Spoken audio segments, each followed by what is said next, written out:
we're taking over. We're putting it into what's called a receivership.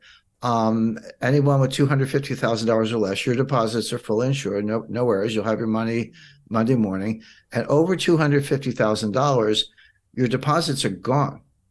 They didn't say frozen. They didn't say suspended. They said gone. And they gave you a receivership certificate, basically an unsecured printed up IOU from the FDIC, but not money. And it's a receivership certificate. And they said, hang on to them. In effect, we're going to sell assets. And as and when we realize proceeds from assets, we'll give you something. We'll give you distributions on these things. Don't know how much, don't know when. We'll do the best we can. Remember in the RTC days in the early 90s, it took them 2 years. And they were very efficient. I worked with them at the time. We were in their offices when we were sitting on boxes because they didn't even have furniture, but they were doing deals. So they had the right attitude, but that took 2 years.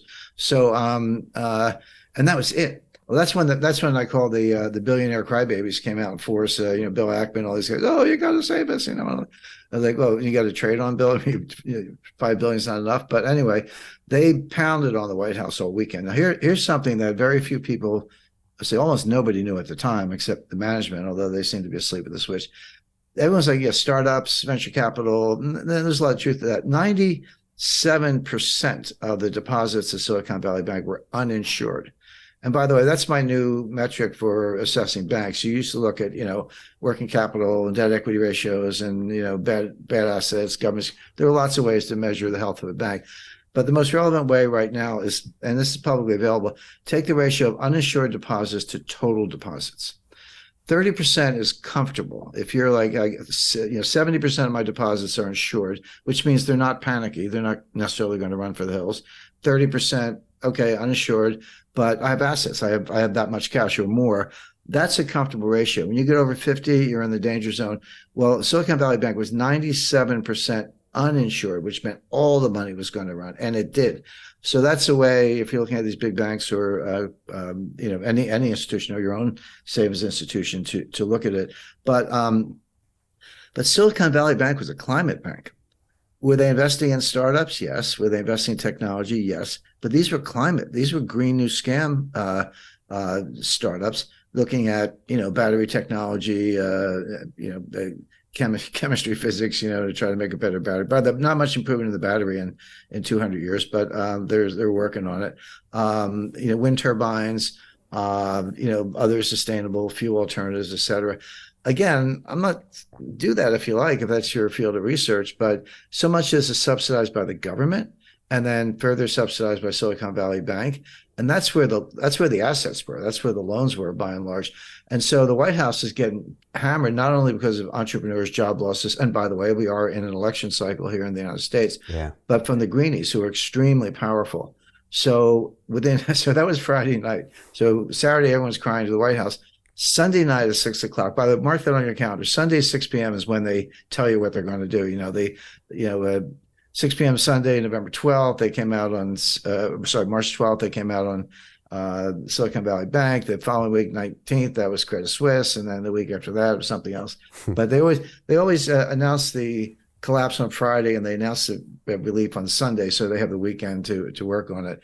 But you got to be careful about 3-day weekends. We got Easter. Easter is an example.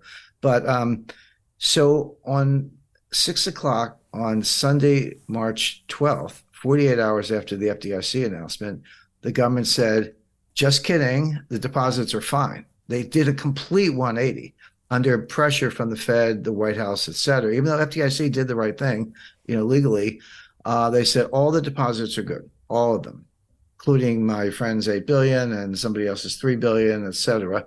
And then they went further, and this is what I meant, Brian, by the biggest bailout in history. Jay Powell said to every member bank, not Silicon Valley, but every member of the Federal Reserve System, if you have underwater bonds, U.S. government securities, treasuries or certain mortgages, you can ship them to us. We will give you a loan at par value. We'll give you cash equal to par value, even though the loans are only worth 80 to 85 cents on the dollar, because interest rates have been going up for over a year. The value of the bonds goes down. That's bond math 101. Rates up, bonds down, prices down, rates go down, the prices go up. Well, the rates have been going up, so the prices are down. So these bonds are worth 80, 85 cents on the dollar. But here's the Fed saying, we'll give you 100 cents on the dollar for your 85-cent bond on a 1-year loan. So the loan was important because it means they didn't actually sell them. It was collateral for a loan, except you're under collateralized. And the Fed's like, okay. I said, I have a 14-year-old car that my dealer says he won't give me any money for. So I sent a tweet out. I said, hey, Fed, would you give me the $70,000 I paid for it? It's not worth anything, but let's get back to par here. That's what the Fed was doing for the entire system. But the thing is, Brian, you're talking about multiple trillions of dollars of bonds that fit that description I just gave you. Now, the banks are kind of saying, oh, that's good. That's a good deal. I'll take that. I'll do that myself. Here's something under collateralized. You give me the cash on a 1-year low interest rate loan. And now in theory, I've got all the cash I need to, pay depositors if they're taking the money out. But better yet, I don't have to record the loss. See, because I could sell the bonds in the market and get cash and pay my depositors. But the minute I do that, I've got to mark down my entire portfolio. And by the way, those unrealized losses, estimate probably $800 billion in the banking system as a whole. So you've got $800 billion of buried losses. And here's the Fed saying, we'll give you, 100 cents on the dollar, even though your bonds are worth 80. And you don't have to take the loss because it's structured as a loan, not a sale. So this is a multi-trillion-dollar bailout.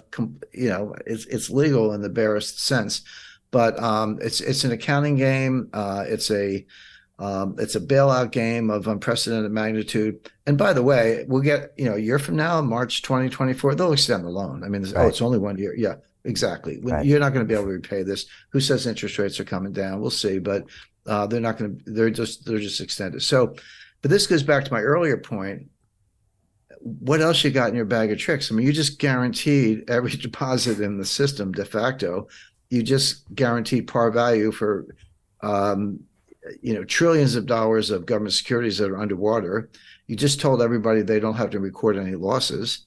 You've just given them all the cash that your printer can print with no consequences. But then they go, what else have you got? There's nothing else they can do. And one more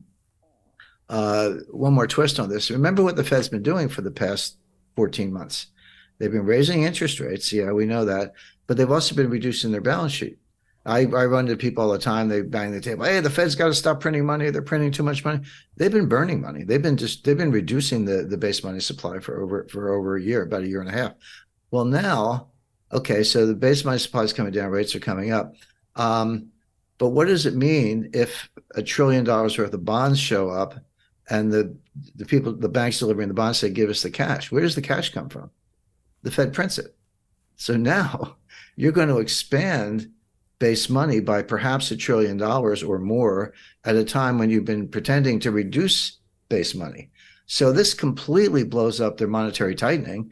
Okay, they're not cutting interest rates. That we'll see what happens there, but they are increasing the money supply by, again, estimate upwards of $1 trillion.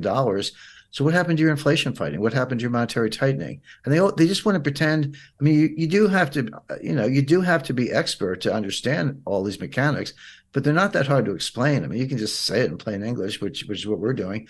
But from a policy point of view, it completely blows up their monetary tightening. Just want to say that you have recorded a video where you go really deep on this, on the upcoming crash that you say is going to be fast, bloody, and unavoidable. But you also explain how people can position themselves to profit from it.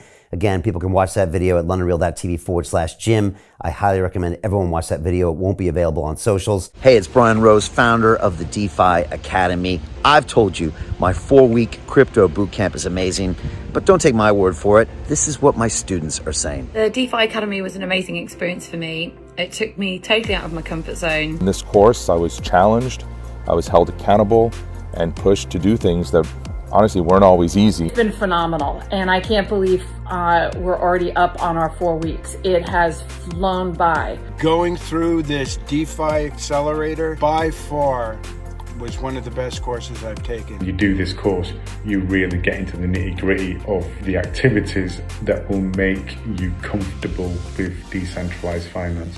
Thank you so much to Brian and everyone at London Real and the DeFi Academy for even putting together an amazing course like this. Anybody else that wants to do it, please sign up.